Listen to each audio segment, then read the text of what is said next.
அன்பான மகர ராசி நேயர்களே, சனி பகவானை ராசி அதிபதியாக கொண்டவங்க. உங்களுடைய வாழ்க்கையை ஒரு வார்த்தையில் சொல்லணும் அப்படின்னா பொறுப்பு. சின்ன வயசுலேருந்து யாருக்காவது ஒரு பொறுப்பு இருந்திருக்கும். வீட்டுக்காக ஒரு பொறுப்பு, குடும்பத்துக்காக ஒரு பொறுப்பு, குழந்தைகளுக்காக ஒரு பொறுப்பு, வேலைக்காக ஒரு பொறுப்பு, அப்படி இது நாள் வரைக்கும் ஓடிக்கிட்டே இருந்த உங்களுடைய வாழ்க்கையில் எனக்காக நான் என்ன பண்ணினேன் அப்படின்னு ஒரு நாளாவது நீங்கள் யோசித்து பார்த்துருக்கீங்களா? உங்களுக்காக வாங்கணும்னு நினச்ச பல விஷயங்களை நீங்கள் வாங்காமல் விட்டுருப்பீங்க.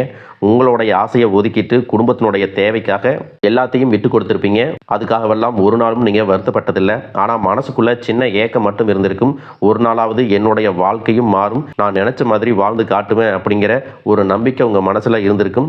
இந்த ஆகஸ்ட் மாதத்தில் நடக்கக்கூடிய கிரக மாற்றங்கள் எல்லாமே உங்களுடைய ஏக்கத்தை கொஞ்சம் கொஞ்சமாக தீர்த்து வைக்க போகுது. உங்களுடைய குடும்ப வாழ்க்கைக்கும் தனிப்பட்ட வாழ்க்கைக்கும் ஒரு புதிய அத்தியாயம் ஒன்று தொடங்க போகுது. சில நேரம் பார்த்தீங்கன்னா நம்மளையே மறந்துட்டு வாழ்கிறோம். அது அன்பு. ஆனால் எப்போதும் அப்படியே இருந்துட்டோம்னா அது நமக்கே அநியாயமாக மாறிடும். உங்களுடைய திறமைக்கு இன்னும் பெரிய இடம் இருக்குது. உங்கள் அனுபவத்துக்கு இன்னும் பெரிய மதிப்பு இருக்குது. உங்களுடைய பொறுமைக்கு இன்னும் பெரிய பலன்கள் எல்லாமே கிடைக்க வாய்ப்புகள் இருக்குது. அதனால் இந்த மாதத்தில் நீங்கள் முக்கியமான முடிவுகளை எடுக்க போகிறீங்க. உங்களுடைய உடல் நலத்துக்கும் ஆரோக்கியத்துக்கும் நேரம் கொடுங்க. எதிர்காலத்துக்காக புதிய புதிய திட்டங்களை போட போகிறீங்க. மேலும் உங்களை மதிக்காத இடத்துல தங்கி உங்களுடைய மனசை நீங்களே காயப்படுத்திக்காதீங்க. உங்கள் வாழ்க்கையில் புதிய ஒரு அத்தியாயம் தொடங்கும் பொழுது அதில் முதல் வரியை எழுதக்கூடிய தைரியம் மட்டும் உங்களுக்குள்ளே வந்துருச்சுன்னா மீதியை நீங்கள் வாழப்போகிற வாழ்க்கையே எழுதி முடிச்சிடும். உங்களுக்கு எந்த மாதிரியான மாற்றங்கள் எல்லாமே கிடைக்க போகுது அப்படிங்கிறத பற்றி தான் இந்த வீடியோ பதிவில் பார்க்க போகிறோம். மகர ராசி, உத்திராடம் நட்சத்திரம் 2, 3, 4 பாதம், திருவோணம் நட்சத்திரம், அவிட்டம் நட்சத்திரம் 1, 2 பாதம் இருக்கிறவங்களுக்கு கிரக நிலைகள் எப்படி இருக்குது அப்படின்னு பார்த்தீங்கன்னா, குடும்பஸ்தானத்தில் ராகுவும், சகோதர ஸ்தானத்தில் சனியும் சந்திரனும், சத்துருஸ்தானத்தில் செவ்வாயும், கலத்திர ஸ்தானத்தில் குருவும் புதனும் சூரியனும் சேர்ந்து இருக்காங்க. அஷ்டமஸ்தானத்தில் கேதுவும், பாக்கியஸ்தானத்தில் சுக்கிரனும் இருக்கிறதால எடுத்த காரியத்தை மன உறுதியோடு செஞ்சு முடிப்பீங்க. குடும்ப உறுப்பினர்கள் மூலமாக தனவரவும் சேமிப்பும் உங்களுக்கு அதிகரிக்க போகுது. உங்களுடைய முன்னேற்றத்திற்கு புதிய வாய்ப்புகளும் சாதகமான சூழ்நிலைகளும் ஏற்பட போகுது. நீண்ட நாள் பிரார்த்தனைகள் எல்லாமே உங்களுக்கு நிறைவேறும். கடினமான பணிகளையும் எளிதில் சீக்கிரமாக செஞ்சு முடிப்பீங்க. அலுவலக பணிகளில் உங்களுக்கு ஒத்துழைப்புகள் கிடைக்கும். வேலை செய்யக்கூடிய இடத்துல வேலையாட்கள் ஆதரவு கிடைக்கும். எதிர்பாராத அலைச்சல்கள் இருந்தாலும் அதன் மூலமாக புதிய அனுபவங்கள் கிடைக்கும். குடும்ப உறுப்பினர்கள் உங்களுடைய வார்த்தைகளுக்கு மதிப்பு கொடுப்பாங்க. கடன் தொடர்பான பிரச்சனைகளிலிருந்து கொஞ்சம் கொஞ்சமாக மீண்டு வருவதற்கு நல்ல வாய்ப்புகள் கிடைக்கும். சனிக்கிழமைகளில் ஆஞ்சநேயரையும் சனி பகவானையும் வழிபட்டு வந்தீங்க அப்படின்னா உங்கள் மனசில் இருக்கக்கூடிய குழப்பங்கள் நீங்கி செய்யக்கூடிய காரியங்களில் உற்சாகத்தோடு செஞ்சு முடிப்பீங்க. உங்களுடைய ராசி அதிபதி சனி பகவான் மீன ராசியில் வக்ரகதியில் இருக்கிறதுனால ஆரம்பத்தில் உங்களுக்கு எடுத்த காரியங்களில் சோதனைகள் இருந்தாலும் ஆன்மீக வழிபாடு மற்றும் கடின உழைப்புக்கான முறையான பலன் மற்றும் தொழிலில் நிதானமான முன்னேற்றமும் மன நிம்மதியும் உண்டாகும். அதிகப்படியான வேலை இருக்கிறதால எலும்பு வலி, மூட்டு வலி அல்லது சோர்வு ஏற்படலாம். குடும்பத்திலையும் வேலை செய்யக்கூடிய இடத்துலையும் கூடுதலான பொறுப்புகளை எடுத்துக்கிறதால உங்களுக்கு ஓய்வு அப்படிங்கிறது இருக்காது. அதனால் சத்தான உணவுகளை சாப்பிட்றது உங்கள் உடல் ஆரோக்கியத்துக்கு நல்லது. கடகராசியில் சூரியன், குரு மற்றும் புதன் சேர்ந்து இருக்கிறதுனால உங்களுடைய கலத்திர ஸ்தானத்தில் இந்த சேர்க்கை சாதகமான பலன்களை கொடுக்கும். கூட்டு தொழிலில் லாபம் கிடைக்கும். கணவன் மனைவிக்கிடையே அந்யோன்யம் அதிகரிக்கும்.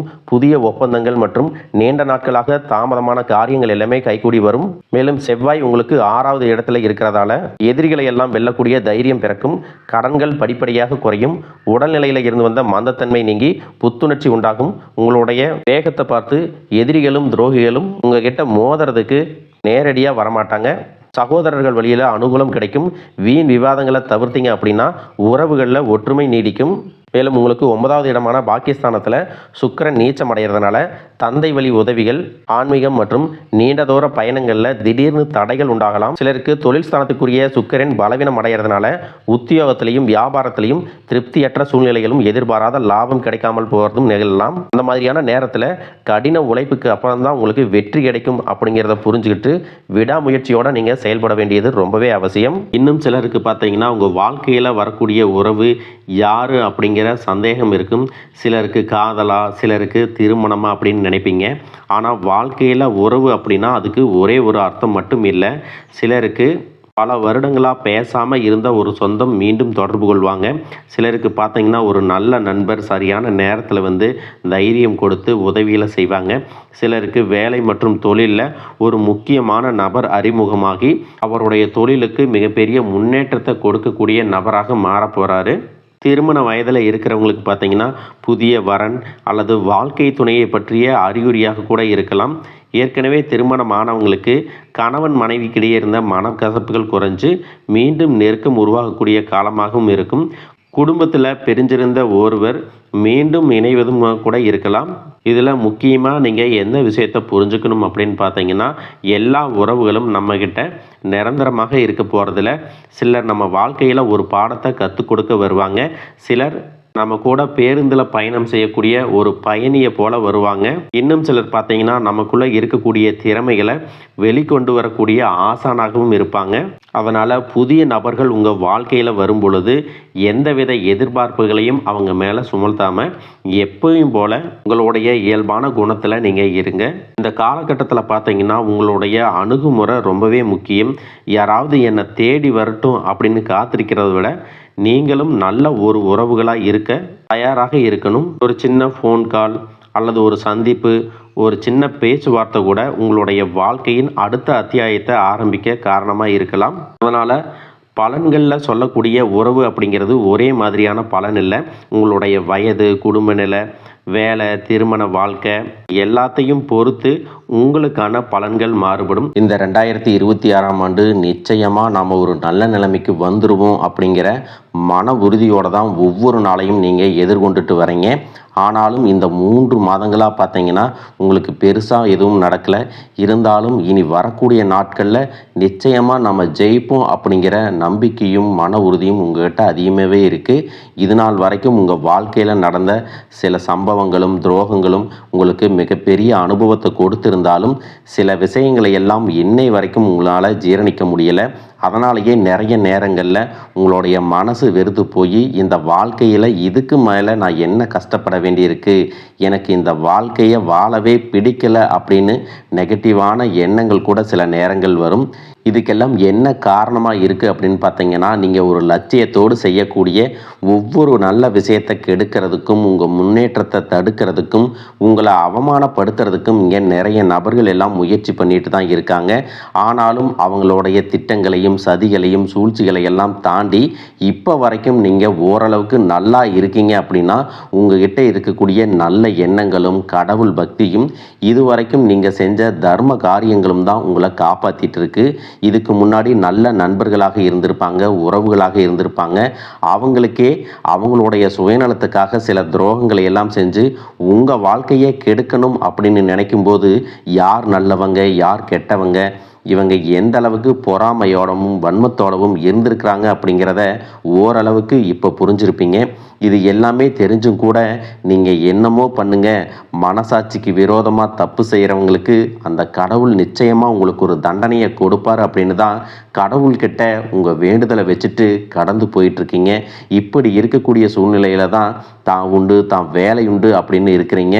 உங்கள் மனசுக்குள்ளே 1000 கஷ்டம் இருந்தாலும் அதையெல்லாம் வெளியே சொல்லாமல் போலியாக சிரித்து சந்தோஷமாக இருக்கிற மாதிரி நடிச்சிட்டு இருக்கிறீங்க. இந்த வாழ்க்கை உங்களை எப்படி புரட்டி போட்டாலும் முடக்கி வச்சாலும் நீங்கள் எப்பவும் போல் சாதாரணமாக இருக்கிறதுனால உங்களை சுற்றி இருக்கிறவங்க எல்லாருமே இவங்களுக்கு என்னப்பா ஓஹோன்னு ஜாலியான வாழ்க்கை வாழ்கிறாங்க அப்படின்னு சொல்லுவாங்க. ஆனால் மனசில் நிம்மதி இல்லாமல் நிம்மதியாக தூங்க முடியாமல் நீங்கள் எவ்வளவு கஷ்டப்படுறீங்க அப்படிங்கிறது உங்களுக்கும் அந்த கடவுளுக்கும் மட்டும்தான் தெரியும். இந்த மாதிரி உங்கள் வாழ்க்கையில் திடீர்னு ஒரு பிரச்சனை வரும், உடம்பு சரியில்லை, ஹாஸ்பிட்டலில் பெருசாக செலவு வந்துருச்சு, பிஸ்னஸ் எல்லாம் லாஸ் ஆயிடுச்சு, திடீர்னு பண பிரச்சனை அப்படின்னு நீங்கள் முடங்கி போயிட்டா கூட உங்களுக்கு உண்மையாக கூடவே நின்று உதவி செய்கிறதுக்கோ ஆறுதலாக 4 வார்த்தை பேசுகிறதுக்கோ அவ்வளோ ஏங்க திரும்பி பார்க்க கூட ஆள் கிடையாது. ஏதோ தட்டு தடுமாறி நீங்களாவே எந்திரிச்சு நிற்கிறப்போ உங்களை குறை சொல்கிறதுக்குன்னே நிறைய பேர் தேடி வருவாங்க. உங்கள் சொந்தக்காரங்க உங்கள் நண்பர்கள் ஒரு தேவை இருக்குதுன்னா மட்டும்தான் உங்கள்கிட்ட வருவாங்க. அந்த தேவை முடிஞ்சதுக்கப்புறம் உங்களை தூக்கி போட்டு போயிடுவாங்க. மறுபடியும் அவங்க உங்கள்கிட்ட உதவின்னு கேட்டால் அவங்க முன்னாடி செஞ்ச துரோகத்தை எல்லாம் மறந்துட்டு மறுபடியும் அவங்களுக்கு உதவி செஞ்சு ஏமாறக்கூடிய ஏமாளிகளாகவும் நீங்கள் இருப்பீங்க. இந்த வாழ்க்கையில் எப்படியாவது முன்னேறணும் அப்படிங்கிறதுக்காக தினம் கஷ்டப்பட்டு உழைக்கக்கூடியவங்களாக இருக்கீங்க. என்னுடைய வாழ்க்கையில் என் மனசாட்சிக்கு தெரிஞ்சு நான் யாருக்குமே கெடுதலையோ கஷ்டத்தையோ துன்பத்தையோ கொடுத்ததில்ல, எனக்கு மட்டும் ஏன் இந்த மாதிரியெல்லாம் நடக்குது அப்படின்னு பெரும்பாலான நபர்கள் நிறைய நேரத்தில் சொல்லிட்டு தான் இருக்கீங்க. உங்களை பொறுத்த வரைக்கும் ஒரு பிரச்சனை வரும், அது கொஞ்ச நாள் இருக்கும், அதுக்கப்புறம் அந்த பிரச்சனை போயிடும். இந்த மாதிரி பிரச்சனை வரும் போகும் அப்படிங்கிற நிலைமையில் தான் நிறைய பேர் இருக்கீங்க. நீங்கள் என்னதான் அந்த பிரச்சனையை தவிர்க்கணும் அப்படின்னு நீங்களாக ஒதுங்கி போனாலும் உங்களை சுற்றி இருக்கிறவங்க உங்களை சும்மா விடுறதில்ல. கூடவே இருக்கக்கூடிய சில குடும்ப உறவுகளும் எதையாவது ஒரு காரணத்தை சொல்லி குடும்பத்துக்குள்ளேயும் வெளியேயும் ஏதாவது ஒரு பிரச்சனைகளை கொண்டு வந்துட்டு தான் இருக்காங்க. சூரியனும் சுக்கிரனும் இணையக்கூடிய இந்த சுக்கிர ஆதித்ய யோகம் பார்த்தீங்கன்னா ஜோதிடத்தில் அதீத செல்வ செழிப்பு, ஆடம்பர வாழ்க்கை மற்றும் ராஜயோக பலன்களை கொடுக்கும் அப்படின்னு சொல்லியிருக்காங்க. இந்த யோகத்தின் காரணமாக உங்களுக்கு பணவரவு, கலைத்துறையில் வெற்றி, திருமண வாழ்க்கை மகிழ்ச்சி மற்றும் திடீர் யோகங்கள் எல்லாமே கிடைக்க போகுது. எதிர்பாராத பணவரவு, செல்வ செழிப்பு மற்றும் ஆடம்பரமான வாழ்க்கை உங்களுக்கு அமையும். சினிமா, டெக்ஸ்டைல்ஸ் மற்றும் ஆபரணங்கள் சார்ந்த தொழில்களில் இருக்கிறவங்களுக்கு அபரிமிதமான லாபம் கிடைக்க போகுது. சூரியனின் சேர்க்கையால் சமூகத்தில் செல்வாக்கு, பெயர், புகழ் மற்றும் ஆளுமை திறன் உங்களுக்கு அதிகரிக்கும். அடுத்ததாக பார்த்தீங்கன்னா கடகராசியில் உச்சம் அடையக்கூடிய குருவால் உங்களுடைய தன்னம்பிக்கை உயரப்போகுது. குடும்பத்தில் மகிழ்ச்சி கூடும். நீண்ட நாள் உடல் ஆரோக்கியம் இல்லாமல் இருந்தீங்கன்னா மீண்டும் உங்கள் உடல்நிலை சரியாகும். புதிய சொத்துக்கள் மற்றும் வாகனங்கள், செல்வம் சேர்க்கை இது எல்லாம் ஏற்படும். புதிதாக வேலை தேடிட்டு இருக்கிறவங்களுக்கு வேலை கிடைக்கும். வேலையில் இருக்கிறவங்களுக்கு பதவி உயர்வு, இடமாற்றம் மற்றும் புதிய பொறுப்புகள் எல்லாமே கிடைக்கும். மாணவர்களுக்கு கல்வி சிறக்கும். வெளிநாடு செல்வதற்கான வாய்ப்புகள் உருவாகும். நீண்ட நாட்களாக இருந்த நோய் உங்களுக்கு நீங்கும். மன அமைதியும் நேர்மறையான ஆற்றலும் அதிகரிக்கும். பேச்சுவார்த்தையில் உங்களுக்கு எப்பவுமே நிதானம் இருக்கும். இதே நேரத்தில் கஜகேசரி யோகத்தின் மூலமாக சமூகத்தில் உங்களுடைய கௌரவம், அந்தஸ்து எல்லாமே உயரப்போகுது. அடுத்ததாக 2026ஆம் ஆண்டு டிசம்பர் 5ஆம் தேதி நடக்கக்கூடிய ராகு கேது பெயர்ச்சியின் மூலமாக ராகு மகர ராசிக்கும் கேது கடக ராசிக்கும் பெயர்ச்சி ஆகிறாங்க. இந்த பெயர்ச்சிகள் காரணமாக கும்பத்தில் இருக்கக்கூடிய ராகு தொழில்நுட்பம், கண்டுபிடிப்புகள் மற்றும் சமூக மாற்றங்களில் முன்னேற்றத்தை கொடுப்பாரு. டிசம்பருக்கு பிறகு மகரத்திற்கு செல்லும் பொழுது கடின உழைப்பு மற்றும் தொழில் சார்ந்த பொறுப்புகள் உங்களுக்கு அதிகரிக்கும். கேதுவின் தாக்கம் எப்படி இருக்கும் அப்படின்னு பார்த்தீங்கன்னா உங்களுடைய தனிப்பட்ட அடையாளம் மற்றும் அகங்காரத்தை குறைச்சி சிறப்பான முன்னேற்றத்தை கொடுக்க போகிறாங்க. குடும்ப உறவுகள் மற்றும் உணர்ச்சிகளில் அதிக கவனம் செலுத்த வேண்டியதாக இருக்கும். உங்களுடைய திறமைக்கு அங்கீகாரமும் கடின உழைப்புக்கு ஏற்ற வெற்றியும் கிடைக்க போகுது.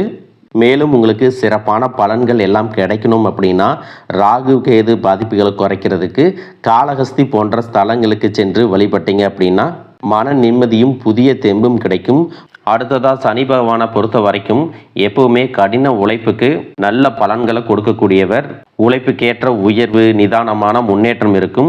இது வரைக்கும் கடன் பிரச்சனைகளில் இருக்கிறீங்க, நீதிமன்றத்தில் வழக்குகள் இருக்குது அப்படின்னா அதுவெல்லாம் உங்களுக்கு முடிவுக்கு வரும். மேலும் ஏழை எளியவர்களுக்கு உதவுறது, சனிக்கிழமைகளில் குலதெய்வ வழிபாடு மற்றும் ஆஞ்சநேயர் வழிபாடு செய்வதன் மூலமாக சனி பகவானுடைய தாக்கத்தை குறைச்சி உங்களுக்கு சிறப்பான பலன்களை கொடுக்கும் அப்படிங்கிறத நீங்கள் ஞாபகம் வச்சுக்கணும். இது வரைக்கும் உங்கள் லட்சியத்துக்காகவும் குடும்பத்துக்காகவும் கஷ்டப்பட்டு உழைச்சி உங்களுடைய உடல் நலனை நீங்கள் கவனிக்காமல் விட்டுருந்துருப்பீங்க. இப்போ வரைக்கும் சிலருக்கு அது வெளியில் தெரியல அப்படின்னாலும் சின்ன சின்ன பிரச்சனைகள் மூலமாக உங்களுக்கு தொந்தரவு கொடுத்துட்டு வந்திருக்கும். அந்த உடல் சார்ந்த பிரச்சனைகள் முழுவதும் குணமாகணும் அப்படின்னா அதற்கு தகுந்த சிகிச்சை முறைகளை எடுத்துக்கிறது மட்டுமல்லாமல் உங்களுடைய உடல் நலனையும் நீங்கள் பாதுகாக்கணும். உங்ககிட்ட நிறைய ஆற்றல் இருக்குது, திட்டங்கள் இருக்குது, கடின உழைப்பு எல்லாமே இருக்குது. ஆனால் உடல் ஆரோக்கியம் இல்லாமல் போச்சு அப்படின்னா உங்களால் எதையுமே சாதிக்க முடியாது. இதற்கு பிறகாவது உங்களுடைய உடல் ஆரோக்கியத்தில் நீங்கள் கூடுதலான கவனம் செலுத்தினீங்க அப்படின்னா நீங்கள் செய்யக்கூடிய எல்லா காரியத்திலையும் உங்களுக்கு வெற்றி கிடைக்கும். எதிரிகளை எல்லாம் ஜெயிச்சு வருவீங்க. சிலர் பார்த்தீங்கன்னா நல்ல வேலை கிடைக்காம வீட்லேயும் சரி சமுதாயத்திலும் சரி நிறைய பேருடைய கிண்டலுக்கும் கேலிக்கும் ஆளாகி இருப்பீங்க. இன்னும் சிலர் குடும்ப கஷ்டத்துக்காக பிடிக்காத ஒரு வேலைக்கு போயிட்டு இருந்திருப்பீங்க. இதற்கு பிறகு உங்களுடைய தன்னம்பிக்கை அதிகரிக்கும். புதிய புதிய தொழில்நுட்பங்களை கற்றுக்கிட்டு நல்லதொரு வேலையில் சேர போகிறீங்க. அரசியல்வாதிகளை பொறுத்த வரைக்கும் புதிய பொறுப்புகள், புதிய பதவிகள் எல்லாமே தானாக கிடைக்க போகுது. நம்மளுடைய குடும்ப உறவுகள், நம்முடைய நண்பர்கள் அப்படின்னு சொல்லிட்டு சிலருக்கு பெரிய ஒரு தொகையை கடனாக கொடுத்துட்டு அதை திரும்ப வாங்க முடியாமல், கேட்க முடியாமல் ஒரு விதமான மன அழுத்தத்துக்குள்ளாக இருப்பீங்க. அதனாலேயே உங்களுடைய உறவு கெட்டிருக்கும். அந்த பணம் உங்களுக்கு திரும்ப கிடைக்காது அப்படின்னு நீங்கள் முடிவே செஞ்சுருப்பீங்க. உங்ககிட்ட பணம் வாங்கினவங்க அவங்களுடைய தவறை புரிஞ்சுக்கிட்டு மனசாட்சியோட உங்களுக்கு அந்த பணத்தை திருப்பி கொடுப்பாங்க. குடும்பத்தில் இருக்கக்கூடிய நெருக்கடிகள் விலகும், செல்வாக்கு அந்தஸ்து உயரும், கடவுள் நம்பிக்கை அதிகமாகும், பெரியவர்களுடைய உதவி உங்களுக்கு கிடைக்கும், உறவில் இருந்த சண்டை சச்சரவுகள் முழுவதுமாக விலகும், புதிய நண்பர்களும் உங்களுக்கு உதவி செய்வாங்க, தொழிலில் ஏற்பட்ட நெருக்கடிகள் விலகும், பொருளாதார ரீதியாக நலிவடைந்த நிறுவனங்கள் முன்னேறவும் போகிறாங்க.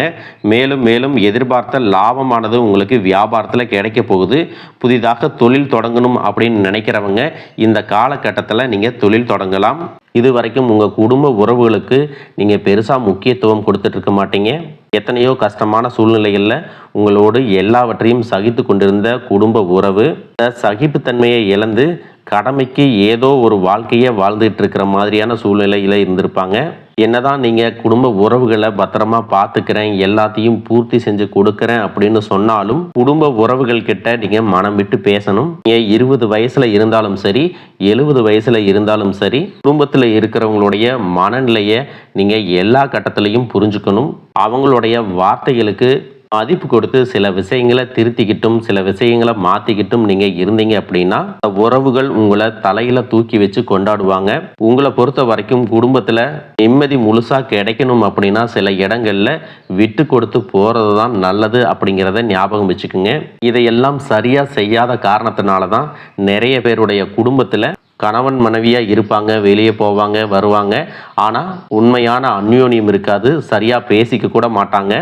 சமுதாயத்துக்காக போலியான ஒரு வாழ்க்கையை வாழ்ந்துட்டு இருக்கிற மாதிரி இருக்கும். இதற்கு பிறகு உங்கள் வாழ்க்கையிலும் இதுவெல்லாம் நடக்கக்கூடாது அப்படின்னா மனம் விட்டு பேசி அவங்க கூட அதிகமான நேரத்தை செலவிடணும். உங்கள் மேலே அவங்களுக்கு நம்பிக்கை வர்ற மாதிரி நடந்துக்கணும். பணம், வசதி, வாய்ப்புகள் எல்லாருக்கும் தேவை அப்படின்னாலும் அதை வச்சு நிம்மதியான அழகான ஒரு வாழ்க்கையை வாழ முடியாது. கோடீஸ்வரனாக இருக்கவங்க கூட கஷ்டப்படுறதையும், ஏழைகளாக இருக்கிறவங்க கூட சந்தோஷமாக இருக்கிறதையும் நம்மளால் பார்க்க முடியுது. சின்ன சின்ன விஷயங்களை கூட சரியாக பேசி முடிக்காத காரணத்தினால தான் பெரிய பெரிய பிரிதல்கள் எல்லாமே வருது. இன்னும் சிலருக்கு பார்த்தீங்கன்னா விவாகரத்து வரைக்கும் கூட போயிடுது. இந்த மாதிரியான விஷயங்கள் எல்லாமே உங்கள் வாழ்க்கையில் நடக்கிறதுக்கு நீங்கள் மட்டுமே முழுமையான காரணம் இல்லை. உங்களை மட்டுமே குற்றம் சொல்லிட முடியாது. சில கிரகங்களுடைய பார்வை, தசா புத்தியினோட பலன்கள் காரணமாகவும் இதுவெல்லாம் நடக்கும். சில ஜோதிட சூட்சமங்களை எல்லாம் நீங்கள் புரிஞ்சுக்கிட்டு சரியான விஷயங்களை மட்டும் செஞ்சீங்க அப்படின்னா உங்களுடைய வாழ்க்கையிலும் நல்லது நடக்கும். நீங்கள் விவாகரத்தே வாங்கியிருந்தால் கூட 2 பேருடைய உள்ளத்திலும் தூய்மையான புரிதல் வர வரைக்கும் உண்மையாக நடந்துக்குங்க. உங்கள் வாழ்க்கையில் நடந்த சம்பவங்கள் எந்த மாதிரி சுச்சுவேஷனில் நடந்துச்சு அப்படின்னு மற்றவங்க சூழ்நிலையில் இருந்து உணர்வுபூர்வமாக நினச்சி பாருங்கள். நிச்சயமாக உங்கள் மனசுக்குள்ளே மிகப்பெரிய மாற்றம் வரும். இந்த மாற்றத்தின் காரணமாக குடும்ப உறவுகள் மீண்டும் சேருவாங்க. இதுவெல்லாம் உடனே நடக்கலை அப்படின்னாலும் சில மாதங்களில் ஒன்றாக சேர்வதற்கான வாய்ப்புகள் இருக்குது. உங்ககிட்டிருந்து வெளிப்படக்கூடிய தனி மனித ஒழுக்கம் மற்றும் மது மற்றும் போதை பழக்கங்களிலிருந்து விலகி இருக்கிறது. ஆரோக்கியமான உணவு பழக்க வழக்கங்கள் காரணமாக பல நாட்களாக விலகி இருந்த உறவுகள் மீண்டும் உங்களோடு வந்து சேர போகிறாங்க. புதிய நட்பும் நண்பர்களுடைய தொடர்பும் உங்களுக்கு ஏற்படும். இதுவரைக்கும் வாழ்ந்த வாழ்க்கையை விட வித்தியாசமான புதியதொரு வாழ்க்கையை இனி வாழ போகிறீங்க.